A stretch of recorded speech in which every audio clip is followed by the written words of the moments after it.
Bonjour à tous, content de vous retrouver pour un nouveau numéro de cette année-là, peut-être le 20, le 21, le 22, je ne sais plus. J'ai le plaisir d'avoir aujourd'hui pour cette émission François Bousquet, rédacteur en chef de la revue Éléments. Bonjour François, Nicolas Gauthier, rédacteur au Boulevard Voltaire et à la revue Éléments. Bonjour. Vous allez bien Nicolas? Très bien, bon, je vais toujours parfait. bien, Ouais. C'est un principe. C'est parfait. Et Olivier François, le célèbre animateur du Plus d'éléments. Et cette fois-ci, on va revenir un peu, pas mal en arrière, sur un numéro de 1980 qui traitait le droit à la différence, mais aussi pour en finir avec tous les totalitarismes. Alors, sauf si vous revenez la couverture, très belle couverture de l'époque, de mon camarade de je ne sais plus qui, du maquettiste de l'époque, il y avait tout un dossier sur le MRAP et la LICRA, vous voyez. Et pourquoi il y avait ce dossier-là? Parce que le 9 décembre 1979, après une campagne de presse qui avait été montée par Le Monde, où il y a eu des milliers d'articles tout l'été, eh bien, le colloque du Grèce s'est fait attaquer. On montrera les images, je pense qu'elles vont apparaître sur votre écran. Vous pouvez voir qu'il y avait une attaque d'un commando, où on a notre ami le rédacteur d'Éléments de l'époque, Grégory Ponce, qui est en sang, qui avait été attaqué par un commando juif et qui avait décidé de venir dialoguer avec les gens du colloque. Et en fait, ça s'est terminé en bagarre. Ils n'ont pas eu de chance, c'est que les gens du colloque se sont défendu. Voilà. Pourquoi je vous parle de ça? Parce que là-dessus va suivre... Enfin, c'est pas que ça va suivre. Ensuite, on va se retrouver avec l'affaire de la rue Copernic et l'attentat de la rue Copernic. Et pareil, la première accusation qui va venir de notre ami Bernard-Henri Lévy va dire que ce sont les idées nauséabondes de la Nouvelle Droite qui ont fait qu'il y a eu un attentat rue Copernic. Ce qu'on veut dire, et en revenant pour aujourd'hui, on s'aperçoit que, et vous allez voir, c'est assez drôle que cette stratégie complotiste de l'extrême droite qui est capable de se transformer en terroriste va revenir à partir d'aujourd'hui. Vous allez écouter ce petit extrait, vous allez voir, c'est l'universitaire Stéphane François devant la commission parlementaire, une commission qui avait été mise en place pour une enquête sur la lutte contre les groupuscules d'extrême droite. C'était le 30 janvier 2019. Écoutez, c'est savoureux. Prenez quelqu'un, pas bête, déterminé, solitaire, qui évite les réseaux sociaux sur le modèle Breivik, rien ne l'empêche. Je viens d'une famille de chasseurs, vous allez dans des bourses collections, des bourses d'armes de chasse, vous pouvez acheter en toute légalité, ou sous le manteau, si ça dépend, des armes que vous pouvez trafiquer ensuite, modifier le calibre. Ça se fait très facilement. Voilà, c'est pas pour faire peur, mais c'est une possibilité. Et je maintiens pour l'instant, on a vraiment la chance de ne pas avoir de personnes comme ça. Si je suis capable de le faire, d'autres personnes le sont aussi. Voilà, je ne suis pas un militant d'extrême droite, mais je viens d'une famille de chasseurs, de braconniers, je le reconnais. On a tous des armes qui ont été déclarées ou pas. Oui, mais voilà, c'est une réalité. C'est une réalité dans les campagnes. Toutes les armes n'ont pas été déclarées. Voilà. Je pense que cette petite minute vous explique que c'est un vrai, véritable sketch des inconnus. C'est un peu les bons chasseurs, les mauvais chasseurs. Hein. C'est un peu. On voit le niveau de l'université française. Merci Stéphane François. Alors pourquoi une commission d'enquête? Parce qu'à l'époque, en 2017, juste un peu, vous allez voir, c'est un peu long, mais en fait c'est progressif. La police arrête un commando de pieds nickelés qui s'appelle OAS. Ça ne s'invente pas. Le commando s'appelait OAS, et qui allait commettre, d'après la police et les services de renseignement, des attentats contre Christophe Castaner, Jean-Luc Mélenchon et des musulmans. Voilà, c'était leur cible. Ensuite, après cette pseudo pied nickelé, on a eu droit à des dossiers complets dans La Croix, dans Mediapart, dans Libération, Le Monde. Je crois qu'on va vous montrer les images à l'écran. Vous allez voir, ces dossiers étaient incroyables. Nicolas, vous êtes, vous, le grand ancien ici. La méthode n'est pas nouvelle. On parlait de ce qui s'était passé au moment de l'affaire de ce qu'on a appelé l'été de la Nouvelle Droite. On aurait pu parler de Carpentras dans les années 90. La ficelle, elle est grosse, mais est-ce qu'elle est encore efficace? Ou est-ce qu'elle a été efficace à l'époque? Déjà à l'époque, en 80, je me souviens, avec l'attentat rue Copernic, et ce qu'on sait à l'époque, on en est sûr, c'est vu que l'attentat a été réussi, ça pouvait pas être un truc fait par l'extrême droite. Donc déjà, c'est une preuve irréfutable. Parce qu'il faut voir déjà si je peux faire un tout petit point historique, le terrorisme d'extrême droite, historiquement, le premier mouvement à peu près digne de ce nom, c'est la cagoule. Alors, j'ai écrit un livre, Chalbin Michel, qui s'appelle Les grandes enquêtes du commissaire Chenevier. Et le commissaire Chenevier, c'est lui qui a arrêté tous les gens de la cagoule. Ils ont eu le temps de faire 2-3 attentats, enfin un attentat au siège du CNPF de l'époque. Ils ont liquidé les frères Rosselli, qui étaient des opposants à Mussolini. Ça, c'était un contrat. Et ils ont tué Max Zormois pendant l'occupation. C'était une vengeance. Mais ils se font arrêter. Pourquoi? Parce que Eugène Deloncle, qui est le grand patron du comité secret d'action révolutionnaire, la cagoule est un sobriquet, un peu que la Nouvelle Droite est un sobriquet pour le Grèce. C'est Eugène Deloncle, c'est un polytechnicien. Donc en bon polytechnicien, il y a un organigramme, les noms, affectation, service renseignement, action, il y a les adresses. Bon, les flics tombent là-dessus, effectivement. C'était la fin de la cagoule en une après-midi. Après, l'OAS, c'est pas l'extrême droite, c'est les légendes d'Algérie française, qui sont des gaullistes et déçus du gaullisme. Des communistes. Des communistes. À Oran, notamment. Oui, des généraux. On faisait déjà une différence en ce qu'on appelait l'OAS, qui était sur place avec les commandos Delta et qui ont été effectivement la partie dure du mouvement, et puis ce qu'on appelait l'OAS métro. Oui. Qui était quand même déjà un peu plus folklore, sans vraiment rentrer, et plus à droite. Voilà, et il aurait fait à droite, mais il y avait beaucoup de journalistes, c'est-à-dire de professions, qui ne peuvent pas faire de terrorisme, parce que le terrorisme demande le secret de l'organisation. Ce qui est, les journalistes sont payés pour parler, quoi. Et puis les l'OAS métro, c'était OS. Surtout pour ça veut dire on a soif, quoi. Pas mal de types sont fait arrêter au bistrot. L'action française d'ailleurs dans l'OS métro. Donc ils avaient soif souvent. Oui, aussi. Donc pour répondre à la non-question, le terrorisme d'extrême droite, oui, ça a pu exister, mais comme des poissons volants, quoi.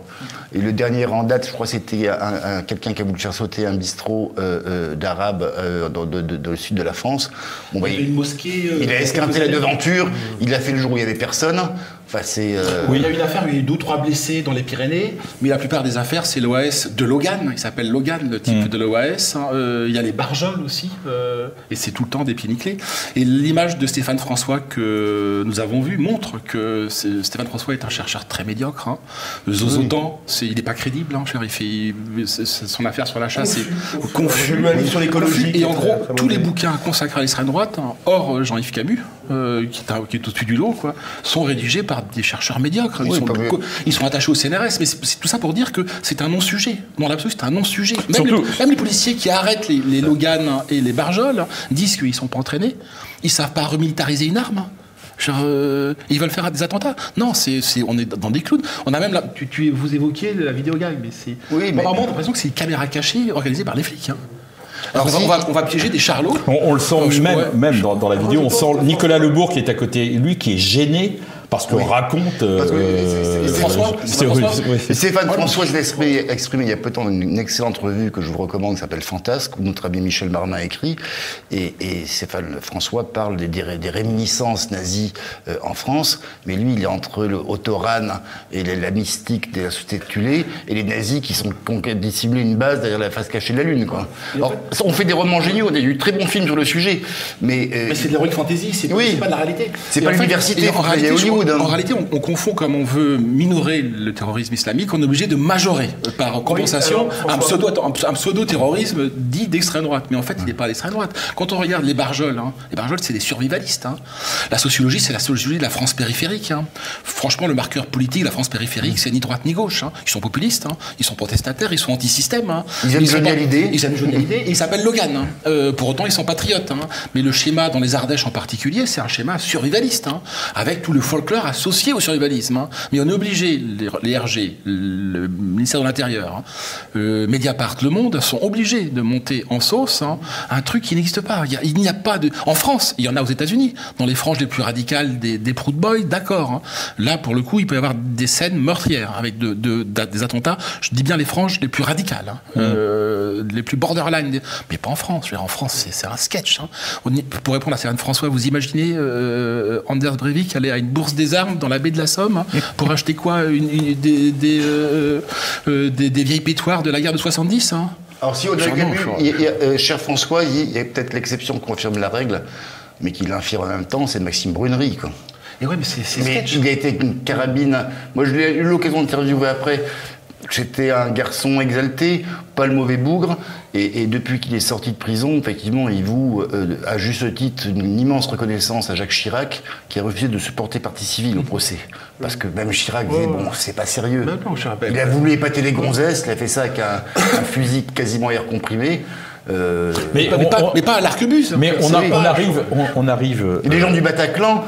Nicolas, on en arrive sérieux, toujours quoi. À la même chose, c'est que après l'affaire Chirac, il va y avoir un mouvement qui va être dissous, et là on se retrouve exactement, alors qu'il n'y a pas d'attentat. Le seul attentat qu'il y a eu il n'y a pas si longtemps, c'est une claque au président de la République. Hein. C'est que toute cette manifestation qui a été mise en place par les journalistes, par les députés, etc. et tout, va finir par faire interdire et dissoudre l'œuvre française, les identitaires. Mais c'est la fonction. Fondamentalement, c'est la fonction. C'est pour ça que je parle, moi, plus que de vidéogag, de caméra cachée. C'est qu'on a l'impression que c'est des opérations de police. C'est qu'on met sur un même plan génération identitaire, ce qu'on dessout génération identitaire et Baccarat City. C'est le même plan. Alors qu'on est sur des univers complètement différents. En réalité, on est confronté à des opérations de manipulation. Jean-Claude Vallat, juste après, ça apparaît dans ses mémoires, juste après l'attentat en 80, où il y a eu 4 morts, je sais... à la Copernic. Ouais, une dizaine de blessés. Il y a eu... C'est mis en place ce qu'il appelait un climat. La théorie du climat, elle est mise en place par la LICRA, par Bernard-Henri Lévy, dès les années 80. L'extrême droite nourrit un climat. Et vous le savez mieux que moi, c'était une opération à plusieurs coups, parce que derrière, on visait le Figaro Magazine. Le Figaro Magazine n'était pas noyauté, il était porté par la Nouvelle Droite. Hein. Le rédacteur en chef était Jean-Claude Vallat, de Éléments et du Figaro Magazine. Le Canard vendait à 900 000 exemplaires à l'époque, donc il était lu par 2-3 millions de gens.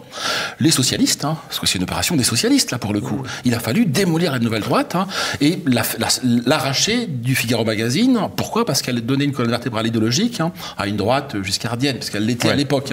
Mais on est confronté à des opérations de police. Rappelez-vous également, on n'en parle presque pas, mais Mohamed Merah, il avait des yeux blonds, les cheveux blonds et les yeux bleus.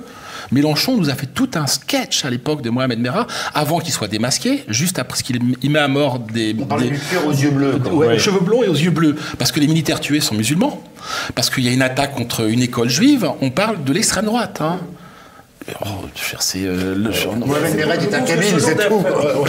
Je pense que ce genre d'affaire, c'est à la fois, en effet, comme vous venez de le dire, pour justifier des interdictions de groupuscules ou de mouvements, mais c'est aussi, il me semble, parce que la gauche a besoin d'avoir un ennemi. Exactement. Elle se rêve résistante, elle se rêve FTP de 1944. Pourtant, quand on voit le pauvre Clément Méric, par exemple, il n'a pas un physique de FTP, c'est le moins qu'on puisse dire. Il a un physique de bourgeois de Sciences Po, etc. Et je pense qu'elle se rêve, elle a besoin de... Ça l'excite d'imaginer qu'il y a une extrême droite très violente sur laquelle elle va pouvoir résister, elle est menacée. Regardez le sketch récemment sur la vidéo comique et provocatrice, peut-être de mauvais goût selon certains, de Papacito, qui d'ailleurs est très mal interprété, puisque Papacito se moquait de l'incapacité qu'avaient les hommes soja, comme il dit, à se défendre d'une attaque islamiste. Et Mélenchon l'interprète comme une attaque, un appel au meurtre des militants, j'allais dire du NPA, mais enfin c'est à peu près la même chose, de la France insoumise. Et le sketch qu'il fait, où il prend un ton solennel avec le roux là du Nord, dont je ne me rappelle plus le nom, on est dans le sketch, on est dans le Mélenchon comique. fait le même sketch avec la tribune de ces braves militaires à la retraite à l'heure actuelle, en évoquant le putsch d'Alger. Enfin, ils ont besoin de mettre en scène leur pseudo-résistance. Ça a démarré avec mai 68, c'est RS égale SS. Oui. Les gamins n'avaient pas fait le Vercors, ils ont confondu les maquis des Vosges avec la place des Vosges. Et nos passarades, en oubliant que nos Passerane, les mecs, ils sont Passerane tout de même. Hein. Nicolas, là-dessus, vous qui êtes dans le monde journalistique depuis longtemps, il y a une époque... C'est gentil de me rappeler mon âge, ça fait la deuxième fois. Un peu de respect pour mes cheveux. Pour les anciens.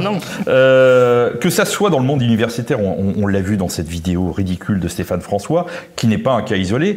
Il y a une époque, on avait Pierre-André Taguieff qui s'occupait de l'extrême droite et de la nouvelle droite. Aujourd'hui, c'est Stéphane François et Nicolas Lebourg. Il y a encore des gens comme Olivier Dahr qui font un travail...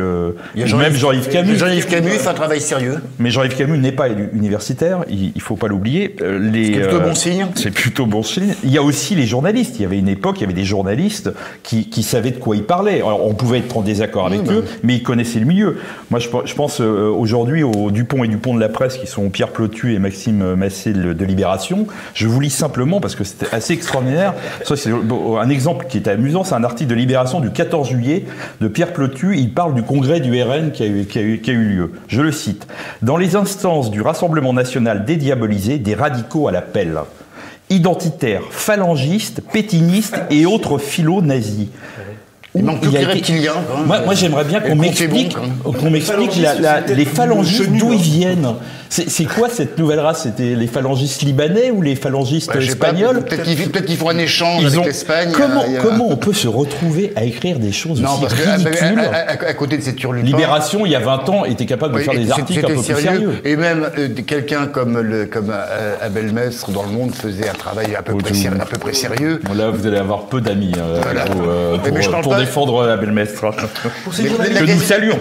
Ces journalistes de la gauche bourgeoise, ce qui m'amuse beaucoup, c'est que ces gens-là, quand même, se prennent des poses de grands résistants antifascistes ou de gauchistes ou de post-situ ou de libertaires, alors qu'ils travaillent pour la presse bourgeoise. Le Monde, Libé, ce n'est pas le Rouge des années 70, le Monde libertaire ou la... Autrefois, j'avais un vieux copain à Libération, je tairai son nom pour pas le compromettre, mais qu'est-ce que j'ai pu le torturer quand on a appris que Libération avait été acheté par Rothschild.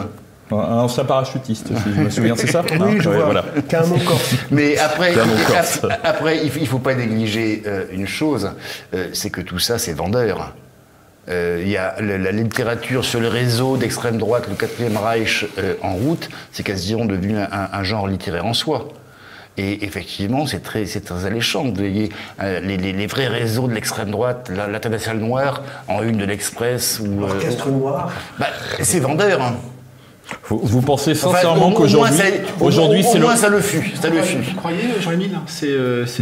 C'est l'entre-soi journalistique. Hein.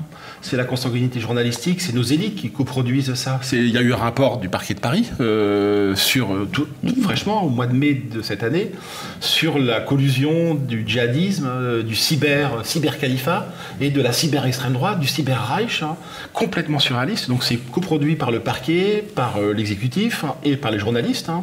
Mais est-ce que ça a vocation? Alors certes, Olivier a raison, c'est que la gauche a besoin de produire cette figure, de créer cet épouvantail. Hein. Ils ont besoin de peindre un diable sur le mur. Regardez, c'est le diable. Il va nous mordre. Mais comme vous l'utilisez, Olivier, c'est pour leur donner consistance, hein, parce que sans ça, ils sont plus rien. Mais est-ce que le grand public suit ce genre de fadaise? Hein? Le grand public n'achète quand même très peu de journaux. Et qui achète l'Obs ou l'Express, c'est plus le grand public. Petit témoignage personnel, quand il y a un dossier de Libé ou du Monde sur l'Orchestre Noir, le complot d'extrême droite, je l'achète, mais pour rire, parce que ça m'amuse, parce que je me dis qu'est-ce qu'ils vont inventer. Tiens, il y a un clochard dont le grand-père était à Ordre Nouveau, qui a acheté un fusil qui lance des trombones. Et voilà. Mais ça m'amuse en fait. Ça peut être sympa aussi. On les a dit. Putain, je savais pas qu'on était aussi puissants. Ça remonte les jours de grande déprime, ça remonte le moral aussi. Quoi. Pour parler plus sérieusement, parce qu'il y a eu un terrorisme par contre de la droite radicale sérieux. On peut penser en Italie, par exemple. En Italie, dans les années 70-80. Qui a été manipulé par les services. Et qui a été manipulé, en partie manipulé, c'est complexe. Avec le réseau Gladio, tout ça. À ce compte-là, il y en a un avec Hope Doré en Grèce, il y en a un surtout aux États-Unis. Aux États-Unis, il y a vraiment dans les franges... Il y a des attentats. Il y a des attentats. Contre le World Trade Center, le premier d'ailleurs a été, je crois, un attentat. Cher Olivier, il y a eu... Mais pas en France. En France, c'est non. En Allemagne, il y a eu un précédent dans les 70 jusqu'à début des 80, c'est le groupe Hoffmann, qui était néo-nazi, qui s'entraînait dans les camps du FPLP en Syrie. Et on a découvert que ils étaient téléguidés par le KGB, quoi. Mais ça, il n'existe pas de mouvement terroriste qui ne soit pas noyauté à un moment ou à un autre par un État constitué. Mais est-ce qu'on se retrouve pas vraiment indépendant freelance si le seul qui existe... Action directe. Et encore. Non, Action directe, la fin de son histoire, c'est qu'ils ont exécuté des contrats pour des tiers d'autres États, pour certaines sociétés. De toute façon, quand on est terroriste, on ne peut pas vivre sans le soutien d'un État constitué, c'est-à-dire de services. Le seul terrorisme vraiment freelance qui relève de l'auto-entrepreneuriat, c'est le type qui a des visions, qui s'est énervé le matin, il prend un coup de coupe et puis voilà, il va agresser un flic dans la rue, comme généralement il est con ou myope, il va agresser un flic musulman. Mais c'est vraiment du terrorisme low cost. Hein. Mais les mouvements organisés, ces mouvements n'ont jamais pu vivre sans soutien d'une puissance étatique. Et ça s'est vu avec la chute du mur de Berlin. Nombre de mouvements ont quasiment disparu d'eux-mêmes, ou ça a pris un petit peu de temps, parce qu'il n'y avait plus de soutien logistique. L'OLP commence à négocier avec Israël parce qu'ils ont plus de soutien soviétique. L'IRA négocie avec les Anglais parce qu'ils n'ont plus personne derrière. Là, il faut bien négocier. On peut signaler sur cet aspect-là, puisqu'il y a des cinéphiles sur ce plateau, l'excellente série sur Carlos d'Olivier Assayas, qui montre bien justement le fait que Carlos, à la fin, était devenu un mercenaire, travaillait pour les Syriens, après les Irakiens, un peu pour les Soviétiques, les Libyens un coup, le Soudan islamique. Nicolas Raison pouvait tranquillement aller se reposer en Allemagne de l'Est à l'époque, ou dans ces pays-là pour je dis pas qu'il n'avait pas de conviction, Carlos, mais de fait, il avait besoin pour des raisons logistiques. J'ai eu l'occasion de l'interviewer dans sa cellule pour le défunt journal Flash, c'était absolument passionnant. Et après, en même temps que l'interview de Carlos, j'ai interviewé Gérard de Villiers pour lui demander ce qu'il pensait de Carlos. Il m'a dit, effectivement, on ne peut pas lui retirer ses idées politiques, un certain courage, mais n'oubliez jamais que c'est un mercenaire. Au début, c'est la cause, mais ça s'est vu dans tous les mouvements terroristes. L'OS, il est temps que ça s'arrête, parce ça commence à braquer des banques. Alors, officiellement, c'est toujours pour la cause. Enfin, la cause a parfois bon dos, quoi. Le terrorisme corse aussi, il y a un moment où entre le nationalisme... Nous ne parlerons pas du terrorisme corse dans cette émission. Et le crime organisé, il y avait quelques passerelles, on va dire. Puisqu'on parlait de l'OS, il se trouve que j'ai connu quelqu'un qui a été un membre de l'OS et qui m'expliquait qu'à la fin, ils avaient des contacts en partie avec le Shin Bet, avec les services israéliens, parce qu'ils avaient besoin d'argent. On va peut-être revenir sur notre sujet. C'est vrai que ça nous fait beaucoup rigoler, ça m'a fait beaucoup rire de relire tous ces sujets. Moi, je vous conseille le dossier de Lacroix, Mediapart, Libération, ils sont extraordinaires. En fait, c'est tous la même source, et c'est pour la première fois, c'est une source policière qui leur donne plusieurs mouvements.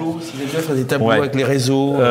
Et François, ça donne quand même cette impression que ces petits dossiers comme ça, mis l'un derrière l'autre, c'est quand même pour éviter, je veux dire, le grand basculement pour les prochaines élections, de faire un tout petit peu peur, et peut-être faire hésiter certaines personnes dans la droite ou même la gauche bourgeoise, etc., que l'extrême droite pourrait sur une radicalité, tomber. C'est forcément un paramètre qui est à prendre en compte, puisque on parlait des services, les services sont derrière. Il y a le précédent 81 qui est fascinant. Il fallait casser le giscardisme, et pour casser le giscardisme, il fallait casser cette dynamique de la nouvelle droite. Donc derrière, il y a une opération de presse, une opération politique.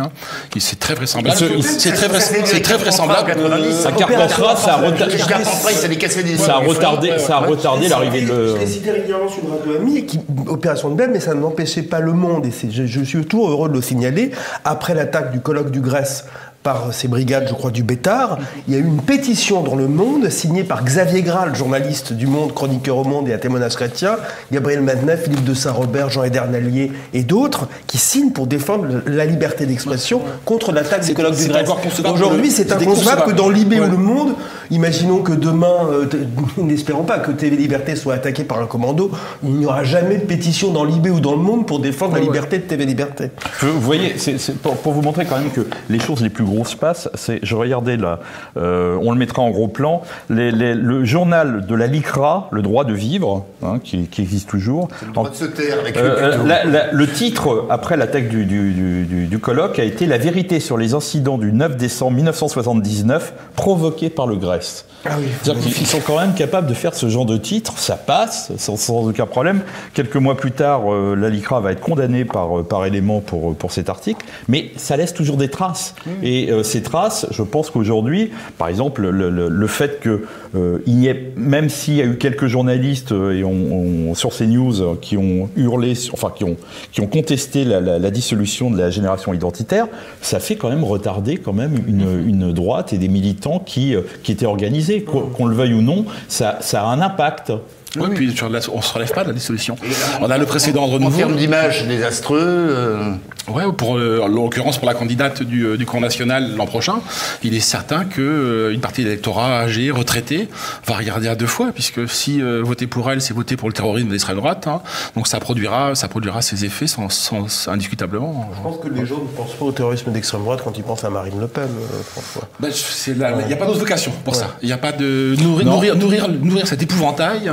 Pour quelle raison? Il faut, donc je le redis, minorer le terrorisme islamiste, hein, ou en tout cas créer une situation d'équilibre hein, dans la représentation médiatique. Hein, donc on minore et on majore l'autre. Hein, mais également à ça, il faut disqualifier le candidat associé à l'extrême droite. De fait, c'est elle. Hein, et ce n'est pas un autre. On mélange un jeu. Il y a eu un attentat, une tentative d'attentat dans un monastère en Alsace et on présentait un terroriste alsacien, un terroriste islamique alsacien. Donc on imaginait un type en costume traditionnel alsacien avec une barbe, alors qu'en fait c'était un Algérien vivant en Alsace, un franco-algérien vivant en Alsace. Il n'avait rien d'alsacien. Enfin, c'était pas un terroriste alsacien. Le concept de terroriste alsacien, c'est fascinant. Je reviens à ma marotte sur les prochaines élections. On sait très bien, on l'a vu là sur les régionales, c'est que par exemple les jeunes identitaires qui s'étaient un peu placés dans les équipes du Front National, enfin du Rassemblement National, ont été tout de suite redénoncés par les journaux, Libération en disant un tel a travaillé chez un tel, etc. Et ensuite placardisés. Et ensuite placardisés. Là-dessus, c'est un travail quand même de fond qui nous fait rigoler, mais qui a sa fonction. Hein. C'est pas complètement anodin. J'ai l'impression que, je ne vais pas faire une grande critique de Marine Le Pen, mais que Marine Le Pen joue le jeu de ce truc-là. C'est qu'au lieu de... Son père, à une époque, lui, se foutait totalement de ce genre d'histoire. Peut-être un peu trop, je l'avoue. J'ai l'impression qu'il marche sur des œufs sur cette histoire de terrorisme. La peur de Marine Le Pen, c'est d'avoir un jour un militant ou quelqu'un qui a eu sa carte du Rassemblement National et qui décide d'aller mettre une claque ou faire, je sais pas, jouer le couteau dans sa banlieue ou un truc comme ça. C'est la peur, quand même. Oui, c'est tout le dilemme, effectivement, de la dédiabolisation. Ça sous-entend qu'avant, ils étaient diaboliques. Cela dit, la dédiabolisation avait commencé avant Marine Le Pen. C'est son père qui l'avait entamé. C'est lui qui voulait changer le nom du Front National. Donc oui, bien sûr. Ça, j'ignorais. Il voulait changer le nom. Bon, puis finalement, ça s'est pas fait parce que le parti de l'ordre n'est pas toujours le plus ordonné, quoi. On va le dire comme ça. Mais parfois le plus bohème, on va dire. Oui. Bon, très bien, je crois qu'on a fait un peu le tour. En tout cas, merci à Stéphane François. C'est grâce à cette petite vidéo, Stéphane François, qu'on a fait une émission. On s'est dit qu'il fallait rendre hommage à la grande université française que tu représentes. Je te tutoie un peu parce que tu es un vrai camarade. Voilà, notre émission est terminée. Le mois prochain, on retrouve notre ami Olivier François pour son émission Le Plus Élément. Nous, on se retrouve dans 2 mois pour d'autres aventures. Bonjour chez vous.